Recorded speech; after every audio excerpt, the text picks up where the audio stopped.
Where the mind is without fear and the head is held high, where knowledge is free.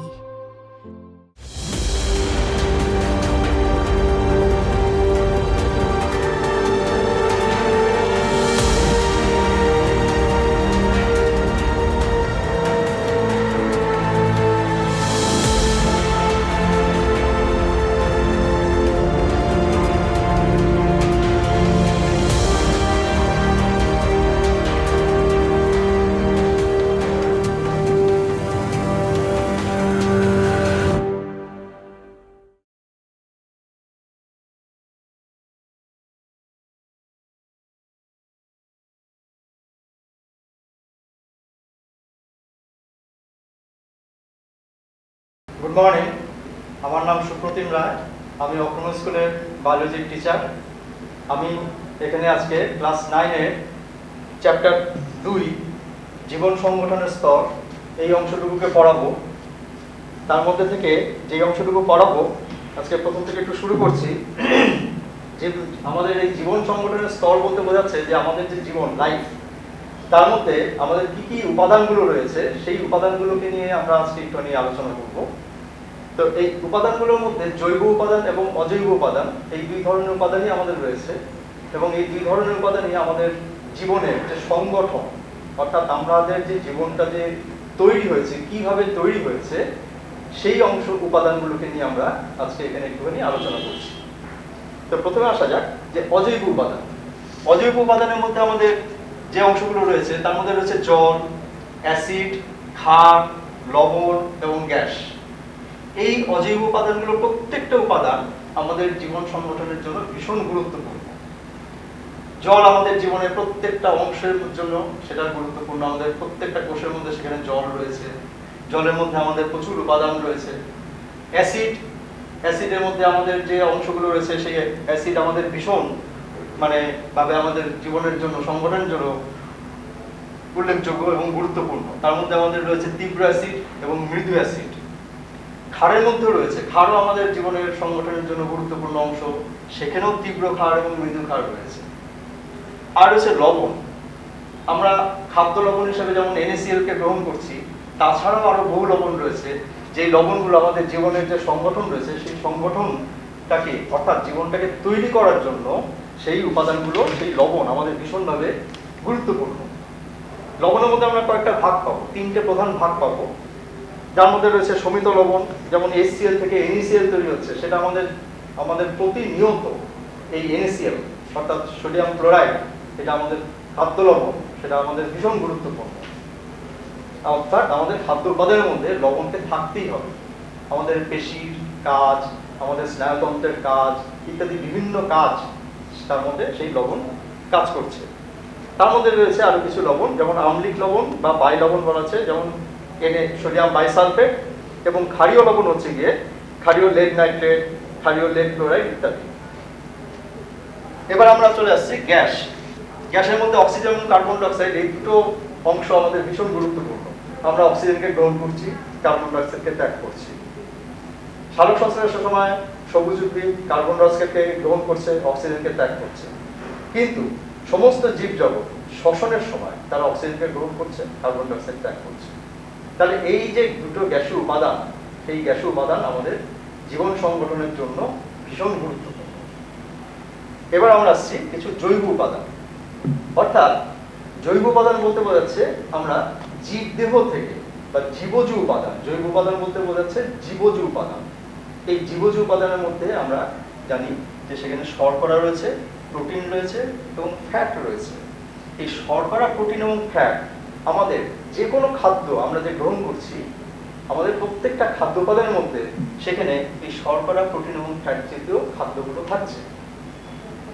তাছাড়া এখানে আমরা শর্করা, protein এবং ফ্যাটের যে কমন মৌলিক উপাদান কার্বন, হাইড্রোজেন, অক্সিজেন, এই কমন বা সাধারণ মৌলিক উপাদানগুলো কিন্তু শর্করার মধ্যে রয়েছে, প্রোটিনের মধ্যে রয়েছে, ফ্যাটের মধ্যে রয়েছে। প্রোটিনের মধ্যে এক্সট্রা, অর্থাৎ এক্সট্রা বলতে বোঝাচ্ছে যে সেই কার্বন, হাইড্রোজেন এবং অক্সিজেনের সাথে নাইট্রোজেন থাকতেই হবে, তবেই সেই অংশটা প্রোটিন রূপে গণ্য হবে। তাছাড়া প্রোটিন উপাদানের মধ্যে সালফার এবং ফসফরাসও থাকে। শর্করা যে সরল উপাদান, অর্থাৎ যেই হিসাবে আমরা যত রকমের শর্করা জাতীয় খাদ্য গ্রহণ করি সেটা আমাদের দেহে গ্লুকোজ রূপে সংশ্লেষিত হয়, শোষিত হয়। গ্লুকোজ রূপে সেটা শোষিত হবে, শোষিত হয়ে সেটা কোষে পৌঁছাবে, পেশিতে সঞ্চিত থাকবে গ্লাইকোজেন রূপে ইত্যাদি। প্রোটিন জাতীয় খাদ্য, আমরা যে কোনো প্রোটিন জাতীয় খাদ্য, যে কোনো অর্থাৎ উদ্ভিজ্জ প্রোটিন, প্রাণীজ প্রোটিন, যত রকমের প্রোটিন জাতীয় খাদ্য রয়েছে তাদেরকে আমরা যখন গ্রহণ করব, তারা কিন্তু অবশেষে অ্যামাইনো অ্যাসিড রূপে আমাদের কোষের মধ্যে শোষিত হবে, অর্থাৎ রক্তের মধ্যে সেটা দ্রবীভূত হয়ে, জলে দ্রবীভূত হয়ে রক্তের মধ্যে সেটা মিশবে এবং সেই তার মাধ্যমে সেটা প্রত্যেকটা কোষে কোষে গিয়ে পৌঁছাবে এবং সেটা অ্যামাইনো অ্যাসিড। এবং সেই অ্যামাইনো অ্যাসিডকে দেখে কিন্তু আমরা কখনোই বলতে পারবো না যে এটা এই প্রোটিন খাদ্য উপাদান থেকে পেয়েছি বা এটা এই প্রোটিন খাদ্য উপাদান থেকে পেয়েছি, সেটা কিন্তু বোঝা যাবে না। অ্যামাইনো অ্যাসিড যখন বলা হচ্ছে, এখানে দুটো উপাদান রয়েছে, দুটো অংশ রয়েছে, একটা অ্যামাইনো গ্রুপ, একটা অ্যাসিড গ্রুপ। অ্যামাইনো গ্রুপের মধ্যে রয়েছে NH2 গ্রুপ, অর্থাৎ যেটাকে আমরা বলছি অ্যামাইনো গ্রুপ, এবং অ্যাসিড গ্রুপের মধ্যে রয়েছে COOH, এটাকে এই ধরনের এই গ্রুপটা রয়েছে। ঠিক আছে, এই কার্বক্সিল গ্রুপ এবং অ্যামাইনো গ্রুপ, এই দুটো গ্রুপ একসাথে মিশে বা একসাথে যুক্ত হয়ে পেপটাইড বন্ধনী তৈরি করছে। পেপটাইড বন্ধনী, পেপটাইড বন্ধনীর সংকেত হচ্ছে গিয়ে CONH। এই পেপটাইড বন্ধনী কেন গুরুত্বপূর্ণ? তার পেপটাইড বন্ধনীর মাধ্যমেই অ্যামাইনো অ্যাসিড, দুটো অ্যামাইনো অ্যাসিড পরস্পরের সাথে যুক্ত হবে, যুক্ত হয়ে পেপটাইড বন্ধনীর মাধ্যমে যুক্ত হয়ে একটা লম্বা পলিপেপটাইড চেইন তৈরি করবে। এই পলিপেপটাইড চেইনটা থেকে আবার নতুন করে প্রোটিন তৈরি হবে। প্রশ্ন উঠতে পারে যে আমরা তো প্রোটিন জাতীয় খাদ্য খাচ্ছি, তাহলে আবার নতুন করে প্রোটিন তৈরি হওয়ার কারণটা কি? না, আমরা প্রোটিন জাতীয় খাদ্য খাওয়ার পরে সেটা শোষিত হচ্ছে অ্যামাইনো অ্যাসিড গ্রুপে। এই অ্যামাইনো অ্যাসিডগুলোকে পরস্পরের সাথে যুক্ত করে আবার প্রোটিন তৈরি করা হয়। কেন? না, আমাদের দেহের মধ্যে যে হরমোন রয়েছে, উৎসেচক রয়েছে, বিভিন্ন যে কোষ কলা রয়েছে, অঙ্গ রয়েছে, তাদের মধ্যে এক একটা জায়গাতে এক এক ধরনের প্রোটিন সেখানে থাকে। তারা কিভাবে তৈরি হবে? না, বিভিন্ন প্রোটিন সংশ্লেষণের মাধ্যমে তৈরি হবে। এই প্রোটিন সংশ্লেষের যে ধাপ, সেই ধাপটাই হচ্ছে গিয়ে এই অ্যামাইনো অ্যাসিডগুলোকে, বিভিন্ন অ্যামাইনো অ্যাসিডগুলোকে পরস্পরের সাথে যুক্ত করে সেই প্রোটিনটা, নির্দিষ্ট প্রোটিনটা তৈরি করা হয়। এবার হচ্ছে ফ্যাট। সেখানে 3টে হাইড্রোক্সিল মূলক থাকবে। এই ফ্যাটের মধ্যে আমরা দুই ধরনের ফ্যাটকে পাবো, একটা হচ্ছে সম্পৃক্ত ফ্যাটি অ্যাসিড, একটা হচ্ছে অসম্পৃক্ত ফ্যাটি অ্যাসিড। সম্পৃক্ত ফ্যাটি অ্যাসিড মানেই হচ্ছে গিয়ে যে সেখানে তাদের আর হাইড্রোজেন গ্রহণের কোনো ক্ষমতা নেই। এই হাইড্রোজেন গ্রহণের ক্ষমতা না থাকার ফলে তাদের মধ্যে সেখানে কি হচ্ছে, তাদেরকে আমরা বলছি সম্পৃক্ত ফ্যাটি অ্যাসিড। আর অসম্পৃক্ত ফ্যাটি অ্যাসিড হচ্ছে কি তাদের মধ্যে হাইড্রোজেন গ্রহণের ক্ষমতা আছে। যেমন লিনোলেইক অ্যাসিড হচ্ছে কি অসম্পৃক্ত ফ্যাটি অ্যাসিড, আর অ্যারাকডিরেক্টিভ হচ্ছে বা পাইন তেল হচ্ছে গিয়ে সম্পৃক্ত ফ্যাটি অ্যাসিড। এবার আমরা আসছি ভিটামিন। ভিটামিন আমাদের শরীরের একটা গুরুত্বপূর্ণ জৈব উপাদান।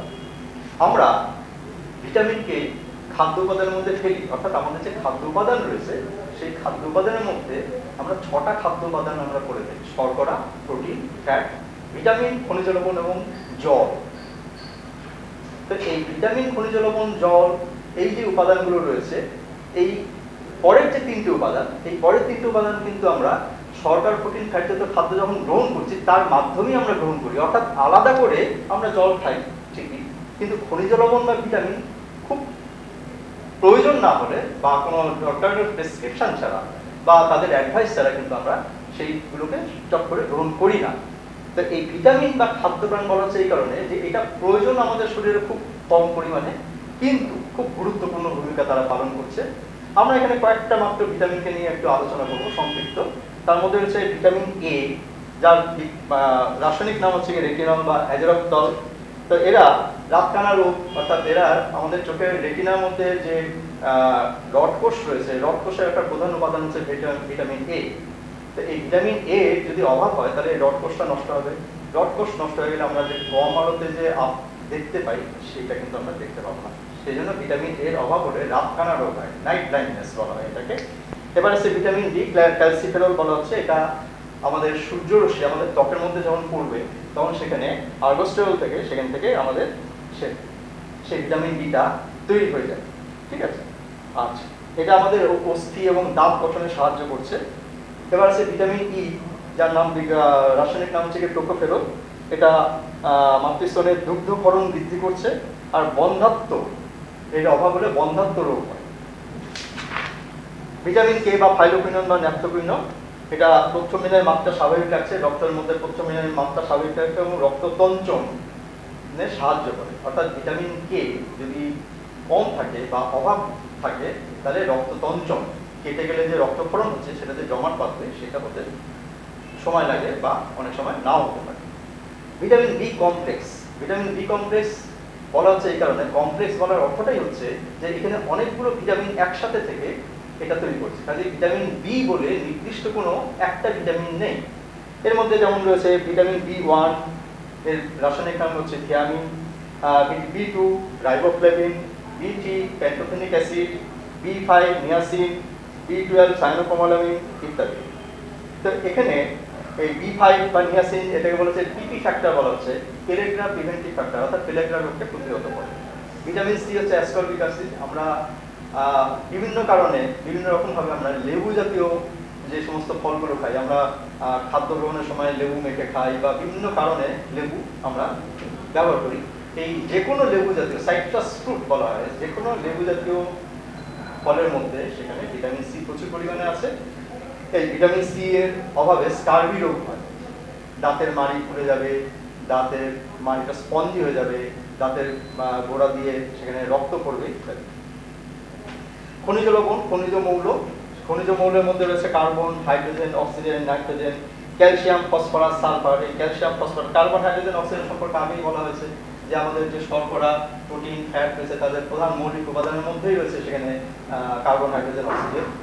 তার মধ্যে সেখানে আরো রয়েছে ক্যালসিয়াম। আমরা দুগ্ধ জাতীয় যে কোনো সাদা খাদ্য, দুগ্ধ, দই, ছানা, ডিমের সাদা অংশ মধ্যে প্রোটিনও থাকবে, কিছু পরিমাণে ক্যালসিয়ামও থাকবে। ফসফরাস, এরা সবাই কি করছে না আমাদের যে অস্থি এবং দাঁত এদের গঠনে তারা সাহায্য করে। এরপরে আমরা আসছি খনিজ মৌল। তো এই খনিজ মৌল যে অংশটা রয়েছে সেটাও কিন্তু আমরা খাদ্যর মধ্যে থেকেই গ্রহণ করি, অর্থাৎ আমরা যে বিভিন্ন ধরনের খাদ্য গ্রহণ করছি তার মধ্যেই সেই উপাদানগুলো থেকে যায়। যেমন আমরা এখানে তিনটে খাদ্য উপাদানের মধ্যে বলেছি, শর্করা, প্রোটিন, ফ্যাট। এই তিনটে খাদ্য উপাদানের মধ্যেই আমরা কিন্তু কার্বন, হাইড্রোজেন, অক্সিজেনকে পাচ্ছি, অর্থাৎ খনিজ মৌল হিসাবে তাদেরকে আমরা পাচ্ছি। তাছাড়াও প্রোটিনের মধ্যে আমরা পাবো নাইট্রোজেন, সালফার, ফসফরাস ইত্যাদি উপাদানগুলোকে আমরা সেখানে পেয়ে যাব। তো এদের মধ্যে যেমন কার্বন, এটা আমাদের কোষ গঠনে সাহায্য করবে, প্রোটোপ্লাজম গঠনের জন্য অন্যতম একটা উপাদান। হাইড্রোজেনও তাই, অক্সিজেনও তাই, অর্থাৎ carbon, hydrogen, oxygen, nitrogen, sulphur, phosphorus, calcium, potassium, magnesium, লৌহ, এই উপাদানগুলো জৈব সংগঠনের স্তর বলা হচ্ছে এই কারণে যে আমরা যে আমাদের দেহের যে মৌলিক উপাদান একক, সেই এককটা হচ্ছে কোষ। প্রত্যেকটা কোষের মধ্যে আমরা সেখানে নিউক্লিয়াসকে পাবো এবং সাইটোপ্লাজমকে পাবো। সেই কোষটার মধ্যে আমরা সেখানে এই খনিজ মৌল বা এই উপাদানগুলিকে আমরা সেখানে পাবো। অর্থাৎ বলা হচ্ছে যে এই যে উপাদানগুলো, সেই উপাদানগুলো আমরা বিভিন্ন খাদ্য উপাদান থেকে আমরা গ্রহণ করছি এবং সেগুলো প্রোটোপ্লাজমের অঙ্গভূত হচ্ছে, প্রোটোপ্লাজমের অংশ বিশেষে সেটা পরিণত হচ্ছে এবং থাকছে। তাছাড়া আরো কি কি কাজ করছে, যেমন নাইট্রোজেন, সেটা কোষ বিভাজনে সাহায্য করছে, বিপাকীয় ক্রিয়া নিয়ন্ত্রণ করছে। Amino acid, protein, nucleic acid, উৎসেচক, এটিপি, ভিটামিন, হরমোন এগুলো সংশ্লেষে তারা সাহায্য করছে। ক্যালসিয়াম, এটা রক্ততঞ্চনে সাহায্য করবে, অস্থি এবং দাঁতের গঠনে, হাড় আমাদের যে অস্থি এবং দাঁত সেটা গঠনে সাহায্য করবে, পেশি সঞ্চালন, আমাদের যে স্নায়ুতন্ত্রের যে পরিবহন এগুলোতে সাহায্য করবে। এদের অভাব হলে রিকেট হবে, বয়স্কদের অস্টিওম্যালেশিয়া হবে, দন্তক্ষয় অর্থাৎ দাঁত হয়ে যাবে, অস্থি ভঙ্গুর হবে, টিটানি বা পেশির কষ্টদায়ক আক্ষেপ, অর্থাৎ টিটানি বলতে বোঝাচ্ছে যে পেশিটা মাসেল ক্র্যাম্প বলা হয়, অর্থাৎ আমাদের যে পেশির যে সংকোচন প্রসারণটা হয় বিভিন্ন কাজ করতে গিয়ে আমাদের যে প্রত্যেকটা পেশি যেভাবে কাজ করে সেই কাজটা ঠিকমতো করতে পারবে না এবং তার মধ্যে কি হবে না পেশিটা কি হবে ক্র্যাম্প, অর্থাৎ তার নির্দিষ্ট যে আক্ষেপ বা সঞ্চালন ক্ষমতা সেটা থাকবে না। ফসফরাস, এই খনিজ মৌলটাও অস্থি, দন্ত, পেশি, রক্ত এরা গঠনে সাহায্য করছে। এটার অভাবেও কিন্তু রিকেট, অস্টিওম্যালেশিয়া এই রোগগুলো হয়। সালফার, এটাও কিন্তু আমাদের রক্ততঞ্চন প্রতিরোধ করছে। ইনসুলিন নামক যে হরমোন, হিপারিন নামক যে জৈব একটা উপাদান যেটা নাকি রক্ত তঞ্চনে সাহায্য করে, হিপারিন উৎসেচক, ঠিক আছে, এরা সাহায্য করছে। হ্যাঁ, হিপারিন আমাদের এটা সাহায্য করছে, ইনসুলিন এবং হিপারিন তৈরি করতে সেটা সাহায্য করছে। হিমোগ্লোবিন গঠনে এটা অংশগ্রহণ করছে। চুল, নখ, তরুণাস্থি গঠনে সাহায্য করছে। দেহের বিষক্রিয়াকে নষ্ট করছে। পটাশিয়াম, এটা আমাদের স্নায়ুকোষ গঠনে পেশি সংকোচন প্রতিহত করছে, স্নায়ুকোষ গঠন করছে। ম্যাগনেসিয়াম, এটা উৎসেচকের সক্রিয়তা রক্ষা করছে, অর্থাৎ আমাদের যে উৎসেচক তার যে নির্দিষ্ট যে সক্রিয়তা কতটা অ্যাক্টিভ সেটা রক্ষা করবে। লৌহ, হিমোগ্লোবিন নামক যে উপাদানটা যার জন্য আমাদের রক্ত লাল, হিম এবং গ্লোবিন, গ্লোবিন হচ্ছে প্রোটিন অংশ, হিম হচ্ছে কি লৌহ অংশ, অর্থাৎ আমাদের দেহে লোহের যদি অভাব ঘটে তাহলে হিমোগ্লোবিন তৈরি হবে না সঠিকভাবে এবং এনিমিক বলা হয়, এনিমিয়া হয়, অর্থাৎ রক্তাল্পতা রোগ হবে। সেই জন্য রোগ ঘটিত খাদ্য তখন সেই মতো বেশি করে খাওয়ার জন্য বলা হয়। সোডিয়াম, এটা হৃৎপিণ্ডের সংকোচন নিয়ন্ত্রণ করছে, স্নায়ুকে উদ্দীপিত করছে, বহিঃশ্রবণ চাপ নিয়ন্ত্রণ করছে, প্রাণীদের জলসাম্য নিয়ন্ত্রণ করছে। আয়োডিন, এই খনিজ মানবদের থাইরক্সিনের উপাদান গঠন করছে। এর অভাবে গলগণ্ড রোগ হয়, অর্থাৎ আয়োডিনের অভাবে সেখানে গলগণ্ড রোগ হয়। সেই জন্য আমরা যে বাইরে থেকে যে নুনের প্যাকেট কিনে নিয়ে আসি, সেই প্যাকেটের মধ্যে দেখবে লেখা থাকে যে আয়োডাইজড সল্ট, অর্থাৎ আয়োডিন সেখানে যুক্ত করা আছে যাতে কোনোভাবে এই রোগটা না হয়। এখন আমরা আরেকটু জীবন সংগঠনের যে স্তর, আমরা উপাদানগুলোকে নিয়ে এতক্ষণ আলোচনা করলাম। এখন আমরা আলোচনা করবো যে জীবন সংগঠনের সেই উপাদানগুলো কোথায় কিভাবে থাকছে, অর্থাৎ আমাদের যে জীবনের যে একক কোষ এবং সেই কোষের বিভিন্ন উপাদান অর্থাৎ অঙ্গাণু, সেই অঙ্গাণুগুলোকে নিয়ে আমরা একটুখানি আজকে আলোচনা করব। তো কোষ হচ্ছে কি আমাদের যে মৌলিক একক, অর্থাৎ আমাদের প্রত্যেকটা জীবের সংগঠনের প্রথমেই রয়েছে কোষ।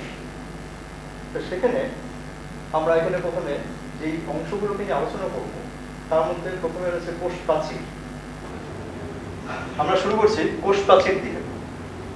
কোষ প্রাচীর উদ্ভিদ কোষের মধ্যে আমরা পাবো। তো উদ্ভিদ কোষের কোষ প্রাচীর জিনিসটা কিভাবে তৈরি হয়েছে সেটাকে নিয়ে আমরা আলোচনা করছি। আমি এখানে ছবি এঁকেছি। এখানে এই যে অংশটা রয়েছে এটা হচ্ছে একটা উদ্ভিদ কোষ, লাল বর্ডার দিয়ে একটা উদ্ভিদ কোষ। এখানে পাশে আরো রয়েছে উদ্ভিদ কোষ, অর্থাৎ লাল অংশ দিয়ে আমি যে অংশগুলিকে আঁকছি সেটা হচ্ছে উদ্ভিদ কোষ, পার্শ্ববর্তী উদ্ভিদ কোষ। তাহলে মাঝখানে যে নীল অংশটা সেটা তাহলে কি না, যখন দুটো উদ্ভিদ কোষ তৈরি হচ্ছে তখন তার মাঝখানে কোষ প্রাচীর তৈরি হয়। কিভাবে তৈরি হয় না, প্রথমে এই যে মাঝখানের যে দুটো অংশ, মাঝখানের অংশ অর্থাৎ দুটো কোষের মধ্যবর্তী স্থানে সেখানে ক্যালসিয়াম পেকটেট এবং ম্যাগনেসিয়াম পেকটেট দিয়ে সেখানে এবং তার সাথে কিছু প্রোটিন উপাদান যুক্ত হয়ে একটা পর্দার মতো বা একটা পাক বা প্লেটের মতো গঠন সৃষ্টি হয়। এই প্লেটের মতো গঠনটাকে বলা হচ্ছে মিডল ল্যামেলা বা মধ্যপাক। এর মধ্যে কি হচ্ছে না, এই মধ্যপাকটা যখন সৃষ্টি হলো তখন ধরা যাক এই অংশটা হচ্ছে গিয়ে মধ্যপাক। এই মধ্যপাকটা সৃষ্টি হওয়ার পরে সেখানে কি হচ্ছে, তার উভয় পার্শ্বে সেখানে প্রথমে তৈরি হবে প্রাথমিক কোষ প্রাচীর। প্রাথমিক কোষ প্রাচীরের মধ্যে থাকবে সেলুলোজ এবং কিছু পরিমাণে হেমিসেলুলোজ। প্রাথমিক উপাদান দিয়ে এই প্রাথমিক কোষ প্রাচীরটা তৈরি হবে। প্রাথমিক কোষ প্রাচীর তৈরি হওয়ার পরে তার উভয় পার্শ্বে আবার cellulose, hemicellulose, lignin, suberin, pectin, cutin, chitin, মোম ইত্যাদি জমা হয়ে আরো পুরু গৌণ কোষ প্রাচীর তৈরি হবে। কখনো কখনো কিছু কিছু উদ্ভিদ কোষ প্রাচীরের ক্ষেত্রে প্রগৌণ কোষ প্রাচীর সেটাও সৃষ্টি হয়, যেখানে যার প্রধান উপাদান হচ্ছে জাইলান। তাহলে এটা হচ্ছে আমাদের কোষ প্রাচীরের সংগঠন। এবার আমরা আসছি কোষ পর্দা। এই কোষ পর্দা নামক যে সংগঠনটা সেটা প্রোক্যারিওটিক কোষ, ইউক্যারিওটিক কোষ যত রকমের উদ্ভিদ এবং প্রাণী কোষ আছে প্রত্যেকের প্রোটোপ্লাজমের বাইরে একটা পাতলা পর্দা থাকবেই, এবং সেই পর্দাটাই হচ্ছে প্রোটোপ্লাজমীয় পর্দা বা সাইটোপ্লাজমীয় পর্দা। আমরা স্বাভাবিকভাবে সেটাকে বলে থাকি কোষ পর্দা। এই কোষ পর্দার প্রধান উপাদান হচ্ছে গিয়ে প্রোটিন এবং লিপিড। তো প্রাথমিকভাবে এর যে গঠনটা আমরা পেয়েছিলাম, সেখানে আমরা পেয়েছিলাম রবার্টসনস ইউনিট মেমব্রেন বলা হয়, রবার্টসনের একক পর্দা। সেখানে দুই পাশ স্যান্ডউইচ মডেল বলা হয়, অর্থাৎ দুই পাশে দুটো লিপিডের স্তর, মাঝখানে হচ্ছে গিয়ে প্রোটিনের স্তর। প্রোটিন লিপিড প্রোটিন, অর্থাৎ দুই পাশে প্রোটিন লিপিড প্রোটিনের 22 স্তর। হ্যাঁ, ঠিক আছে, পিএলপি স্তর, সেজন্য সেটাকে বলা হচ্ছে PLP, PLP, protein lipid protein sandwich model. পরে সেই সংগঠনটা সিঙ্গার এবং নিকেলসন উনি বলেছেন যে না, এই সংগঠনটা কি হয়েছে না, সেখানে প্রোটিন এবং লিপিডের সংগঠনের মধ্যে সেখানে প্রোটিনগুলো লিপিড স্তরের মধ্যে বিভিন্নভাবে বিভিন্ন অবস্থানে অবস্থান করছে, হিমোশৈলের মতো সারা অবস্থান করছে।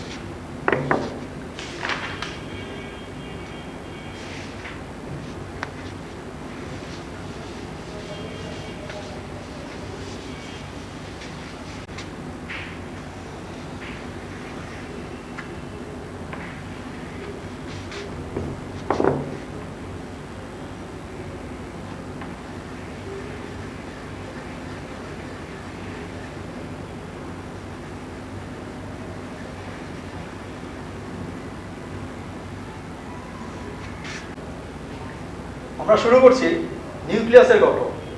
নিউক্লিয়াসের গঠন বলতে এখানে আমরা অ্যাকচুয়ালি যেটা করব সেটা হচ্ছে কি আদর্শ নিউক্লিয়াসের গঠন, অর্থাৎ ইউক্যারিওটিক উদ্ভিদ এবং প্রাণী কোষের মধ্যে যে নিউক্লিয়াসকে আমরা পাই সেই নিউক্লিয়াসের গঠনকে আমরা এখানে আলোচনা করছি। প্রথমেই আমরা পাবো নিউক্লিয় পর্দা। এর 4টে অংশ থাকছে।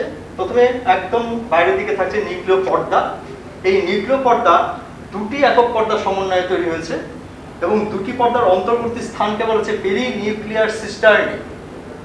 এই নিউক্লিয় পর্দার মাঝখানে মাঝখানে ছিদ্র রয়েছে, এটাকে বলা হচ্ছে নিউক্লিয় ছিদ্র। এই যে অংশগুলো রয়েছে এই অংশগুলোকে বলা হচ্ছে নিউক্লিয় ছিদ্র বা নিউক্লিয় পোর। নিউক্লিয় পর্দার ভেতরের যে অংশটা রয়েছে সেখানে রয়েছে নিউক্লিয় প্লাজম। এই নিউক্লিয় প্লাজমের মধ্যে সেখানে আমরা পাবো ডিএনএ, আরএনএ, ফসফোপ্রোটিন, হিস্টোন, নানা প্রকার উৎসেচক, খনিজ লবণ, সোডিয়াম, ক্যালসিয়াম, ফসফরাস, ম্যাগনেসিয়াম ইত্যাদি। এই সমস্ত খনিজ উপাদানগুলো দিয়ে নিউক্লিওপ্লাজম বা নিউক্লিয় রস তৈরি হয়েছে। এই নিউক্লিওপ্লাজমটা এখানে ধাত্র রূপে কাজ করছে, যার মধ্যে আমরা আরো দুটো উপাদানকে পাবো।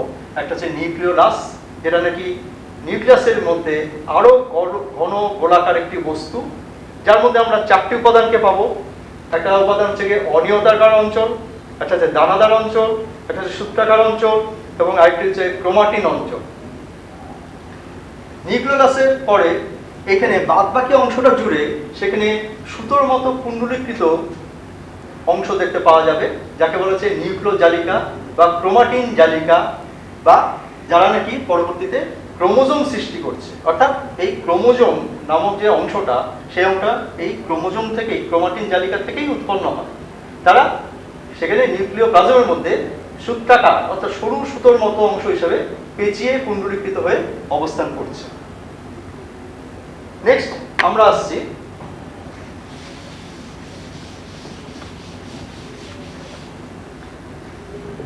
মাইটোকন্ড্রিয়া। মাইটোকন্ড্রিয়া কে আমরা বলি কোষের শক্তিঘর। এর মধ্যেও কিন্তু আমরা দুটো একক পর্দাকে পাবো। আমি এখন যেটা আঁকছি সেটা হচ্ছে বহিঃপর্দা।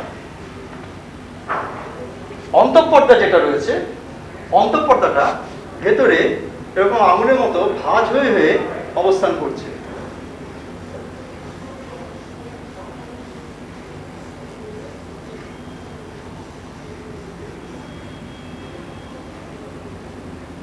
অর্থাৎ এটা হচ্ছে বহিঃপর্দা, আর এই অংশটা হচ্ছে গিয়ে অন্তঃপর্দা।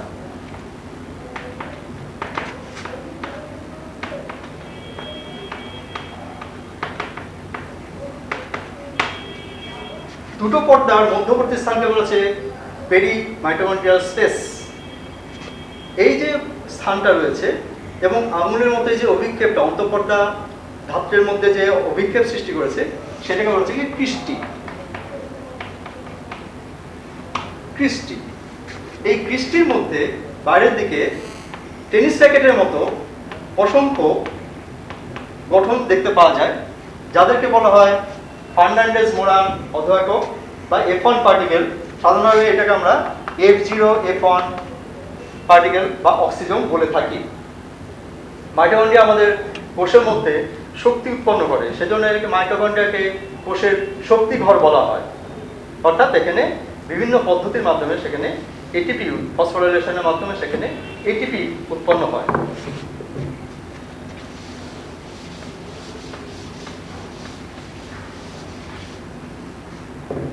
নেক্সট আমরা আসছি প্লাস্টিড। তো প্লাস্টিডের মধ্যে তিনটে ভাগ রয়েছে, একটা হচ্ছে ক্রোমোপ্লাস্টিড, একটা হচ্ছে ক্লোরোপ্লাস্টিড এবং একটা হচ্ছে লিউকোপ্লাস্টিড। ক্রোমোপ্লাস্টিড, ক্রোমোপ্লাস্টিড, ক্লোরোপ্লাস্টিড এবং লিউকোপ্লাস্টিড। ক্রোমো মানে হচ্ছে গিয়ে বর্ণ, বিভিন্ন ধরনের যে ফুলের বর্ণ, ফলের বর্ণ আমরা পাই, বিভিন্ন বর্ণ, সেই বর্ণটা হচ্ছে গিয়ে ক্রোমোপ্লাস্টিডের জন্য। ক্লোরোপ্লাস্টিড হচ্ছে গিয়ে যত সবুজ বর্ণের উদ্ভিদ অঙ্গ রয়েছে সেখানে ক্লোরোপ্লাস্টিড বা সবুজ রঞ্জক এই ক্লোরোপ্লাস্টিডের উপস্থিতির জন্য দায়ী। লিউকোপ্লাস্টিড হচ্ছে গিয়ে বর্ণহীন প্লাস্টিড, এটা প্রধানত খাদ্য সঞ্চয় করে রাখে বা যে অংশে সূর্যের আলো পৌঁছাতে পারে না সেখানে লিউকোপ্লাস্টিড সৃষ্টি হয়। লিউকোপ্লাস্টিডের মধ্যে আমরা তিনটে উপাদান বা অংশ পাবো, সেটা হচ্ছে গিয়ে অ্যামাইলোপ্লাস্ট, যার মধ্যে শ্বেতসার সঞ্চিত থাকবে, প্রোটিনোপ্লাস্ট, প্রোটিন জাতীয় খাদ্য উপাদান সঞ্চিত থাকবে, এবং অ্যালাইওপ্লাস্ট, যার মধ্যে ফ্যাট জাতীয় খাদ্য উপাদান সঞ্চিত থাকবে।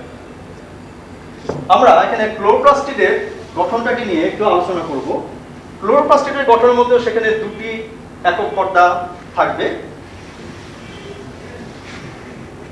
এটা হচ্ছে বহিস্থ একক পর্দা, আর ভেতরের অংশটা হচ্ছে অন্তঃস্থ একক পর্দা বা অন্তঃপর্দা। তাহলে এটা হচ্ছে বহিঃপর্দা, এটা হচ্ছে অন্তঃপর্দা। এই বহিঃপর্দা এবং অন্তঃপর্দা দ্বারা আবৃত ভেতরের যে অংশটা রয়েছে সেখানে দুটো ভাগ রয়েছে। একটা ভাগ হচ্ছে গিয়ে স্ট্রোমা, যেটাকে বলা হচ্ছে ধাত্র, এবং অপর একটি অংশ হচ্ছে গিয়ে গ্রানা। এই স্ট্রোমা এবং গ্রানা এই ভেতরের অংশের মধ্যে রয়েছে। তাহলে ধাত্র অংশটা, এই সম্পূর্ণ অংশটার মধ্যে এই অংশটা হচ্ছে গিয়ে স্ট্রোমা অংশ। এর মধ্যে বহু পরিমাণে উৎসেচক, হরমোন ইত্যাদি থাকছে। আর গ্রানা অংশ যেটা রয়েছে সেখানে কতগুলো চাকতির মতো সংগঠন দেখতে পাওয়া যায়। এই চাকতির মতো সংগঠনের অংশটাকে বলা হচ্ছে গিয়ে থাইলাকয়েড, এবং অনেকগুলো থাইলাকয়েড পরপর পরপর যুক্ত হয়ে গ্রানা অঞ্চল সৃষ্টি করেছে। এই গ্রানার মধ্যে আমাদের কোয়ান্টোজোম বা ক্লোরোপ্লাস্টিডের যে দানাগুলো থাকছে, সবুজ রঞ্জকের দানা, সেই অংশগুলো সেখানে অবস্থান করছে এবং সেখানে সূর্যালোককে শোষণ করে সার সংশ্লেষে সাহায্য করছে।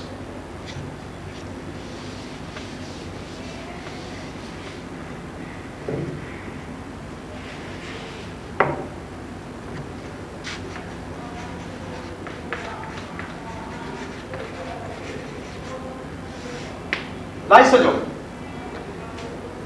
লাইসোজোম এটা উৎসেচকপূর্ণ একটা একক পর্দা আবৃত থলি।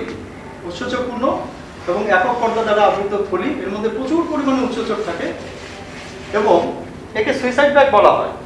তার কারণ হচ্ছে যে এই লাইসোজোমের মধ্যে যে উৎসেচকগুলো রয়েছে তারা বিভিন্ন পাচন ক্রিয়ার সাথে যুক্ত, অর্থাৎ বস্তুকে পাচিত করছে।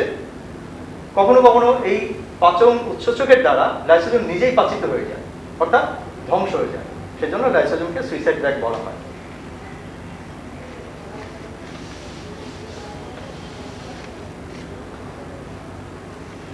নেক্সট আমরা আসছি সেন্ট্রিওল।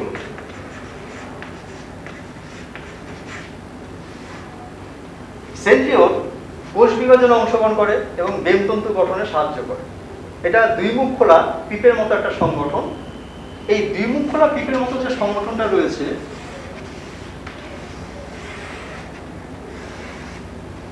এখানে যে পিপের যে পরিধিটা রয়েছে, এই পরিধিতে সেখানে কতগুলো অনুনালিকা রয়েছে, 9টি ত্রয়ী অনুনালিকা।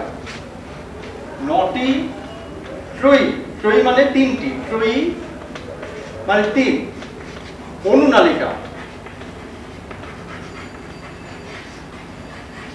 কিভাবে থাকছে না ভেতর থেকে বাইরের দিকে তারা থাকছে কিভাবে না এটা একটা বড় তারপরে একটা তারপরে একটা সেটাকে আমরা বলবো এ বি সি আবার পরবর্তীতে সেখানে আবার একটা নালিকা এই যে ত্রয়ী অনুনালিকা 1 2 3 তিনটা করে থাকছে সেজন্য ত্রয়ী বলা হচ্ছে আর সংখ্যা এটা 1 এটা 2 এভাবে 3 4 5 6 7 8 9 এভাবে থাকবে এবং এখানেও এ বি সি অর্থাৎ এ অনুনালিকাটা একদম ভেতরের দিকে থাকবে তারপরে বি তারপরে সি এবং এ এবং সি এর সাথে একটা করে লিংক প্রোটিন নির্মিত একটা লিঙ্কার বা যোজক সেখানে থাকে আর এর যে মধ্যবর্তী যে অংশ এখানে একটা কার্টহুইল মডেল অর্থাৎ এখানে থেকে কি হয়েছে না 9টা স্পোকের মতো গঠন সৃষ্টি হয়েছে কার্টহুইল মডেল বলা হয় গরুর গাড়ির চাকার সংগঠন গরুর গাড়ির চাকার মতো বা সাইকেলের চাকার মতো সাইকেল চাকার মধ্যবর্তী যে অংশটা রয়েছে যেখান থেকে স্পোক বের হয় সেটাকে হাব বলা হয় সেখান থেকে স্পোক বেরিয়েছে ঠিক যেইভাবে সাইকেল চাকার মধ্যে এখানেও ঠিক তাই কিন্তু এখানে কটা বেরোবে এখানে 9টা বেরোবে এটা হচ্ছে সেই হাব এটাকে বলা হচ্ছে হাব হাব এই হাব থেকে স্পোকের মতো সংগঠন গিয়ে এই লিঙ্কারের সাথে যুক্ত হবে এবং তাহলে সেটা কটা হবে না যেহেতু এখানে এই ত্রয়ী অনুনালিকা 9টা রয়েছে এখান থেকে এই অংশটা তাহলে 9টা স্পোকের মতো অংশ বেরিয়ে এই সংগঠনটা তৈরি করছে এটা হচ্ছে সেন্ট্রিওলের গঠন নেক্সট আমরা আসছি মাইক্রোটিবিউল অনুনালিকা মাইক্রোটিবিউল এরা তৈরি হচ্ছে এখানে প্রোটোটিবিউল দিয়ে এবং তাদের যে প্রধান প্রোটিন উপাদানটা হচ্ছে কি টিবিউলিন প্রোটিন এই টিবিউলিন প্রোটিন দিয়ে এই সংগঠনটা তৈরি হয়েছে এরা সিলিয়াম এবং ফ্ল্যাজেলার আন্দোলনে সাহায্য করছে কোষ বিভাজনের সময় তারা বেম গঠনে সাহায্য করছে স্পার্মিওজেনেসিসের সময় শুক্রাণু গঠনে তারা অংশগ্রহণ করছে ইত্যাদি আমরা লাস্ট ফেজে চলে এসেছি সেখানে আমরা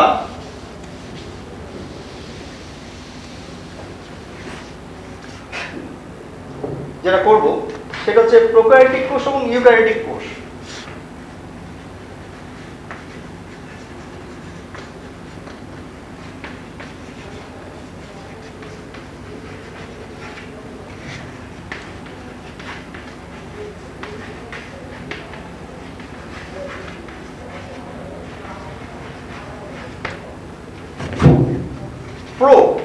প্রো মানে হচ্ছে কি আদি ক্যারিয়ন কথার অর্থ হচ্ছে কি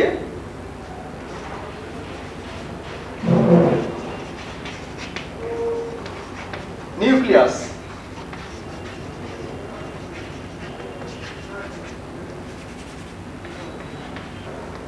আমরা এখন আলোচনা করব প্রোক্যারিওটিক কোষ এবং ইউক্যারিওটিক কোষ সম্পর্কে প্রোক্যারিওটিক কথার অর্থ কি প্রো মানে হচ্ছে কি আদি ক্যারিয়ন কথার অর্থ হচ্ছে নিউক্লিয়াস অর্থাৎ আদি নিউক্লিয়াস যুক্ত কোষ তারই হচ্ছে প্রোক্যারিওটিক কোষ যেমন ব্যাকটেরিয়া নীলাভ সবুজ শৈবাল ইত্যাদি ইউক্যারিওটিক মানে কি না উন্নত ইউ মানে হচ্ছে কি উন্নত ক্যারিয়ন কথা হচ্ছে নিউক্লিয়াস তাহলে উন্নত নিউক্লিয়াস যুক্ত উদ্ভিদ এবং প্রাণী কোষ আমরা যে নিউক্লিয়াসের সংগঠনটা একটু আগে আলোচনা করলাম সেটা হচ্ছে ইউক্যারিওটিক কোষের নিউক্লিয়াস সম্পর্কে আমরা আলোচনা করেছি তাহলে প্রোক্যারিওটিক কোষ আর ইউক্যারিওটিক কোষের মধ্যে প্রধান পার্থক্যটা কি না ইউক্যারিওটিক কোষের যে নিউক্লিয়াস এটা আমরা বলছি বারবার বলছি আদি নিউক্লিয়াস অর্থাৎ এর মধ্যে কি কি থাকবে না নিউক্লিয় পর্দা থাকবে না নিউক্লিওলাস থাকবে না নিউক্লিয় জালক অর্থাৎ ক্রোমাটিন জালক থাকবে না তাহলে এই উপাদানগুলো থাকবে না তার পরিবর্তে কি থাকছে না সেখানে ডিএনএ কুণ্ডলীকৃত অবস্থায় থাকছে তাহলে আমরা এখানে যা পাবো এখানে কোষপ্রাচীর থাকবে কোষপ্রাচীরের প্রধান উপাদান হচ্ছে পেপটিডোগ্লাইকান ইউক্যারিওটিক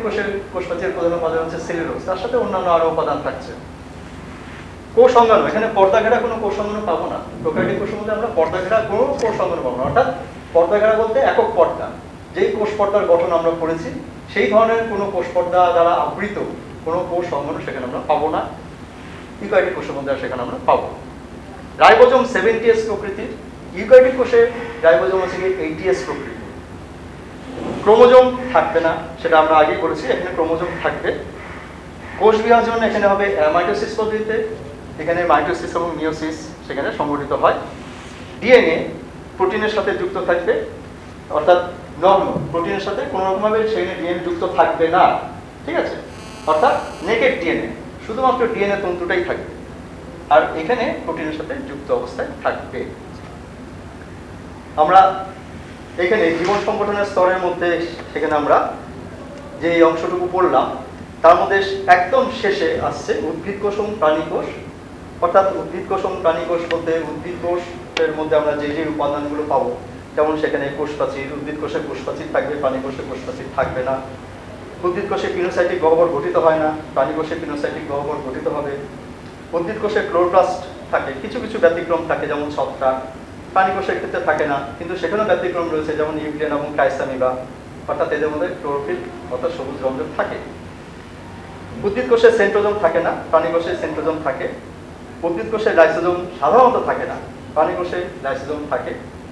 উদ্ভিদ কোষে ভ্যাকুওল সংখ্যায় অনেক এবং বড়, অর্থাৎ বেশ বড় আকৃতির, বৃহৎ আকৃতির সেখানে ভ্যাকুওল থাকে। প্রাণী কোষে সাধারণত ভ্যাকুওল থাকে না, থাকলেও সেটা সংখ্যায় কম এবং ক্ষুদ্র। আজকে এখানেই আমরা শেষ করছি, আশা করি তোমাদের ভালো লাগবে। ধন্যবাদ।